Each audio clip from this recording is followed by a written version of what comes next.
Duguan at wala ng buhay na matagpuan ng 3 biktima, kabilang ang isang senior citizen sa isang compound sa Calamba City, Laguna. Ayon sa pulisya, pinagpapalo ng bakal mula sa improvised na sumpak ng sospek ang mga biktima. Batay sa investigasyon, bago mangyari ang krimen, nagiinuman ang mga biktima kasama ang sospek. Nasaksihan ng kalivi ng sospek na si alias Cherry ang krimen. Kwento niya sa mga pulis, tulog ang mga biktima nang pagpupukpukin sila ng bakal. Nakatulog doon din lang sa area na yon. Nagulat na lang yung isang babae nung biglang may malakas na parang lagabog.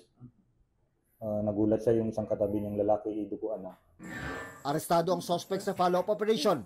Paliwanag niya, nagawa niya ang krimen dahil umano sa pagtataksil. Dagdag niya, tinangka rin siyang atakihin umano ng isa sa mga biktima gamit ang itak. Naharap sa patong-patong na reklamo ang suspect. Para sa GMA Integrated News, June Veneracion ang inyong saksi. Mga kapuso, maging una sa saksi. Mag-subscribe sa GMA Integrated News sa YouTube para sa iba't ibang balita.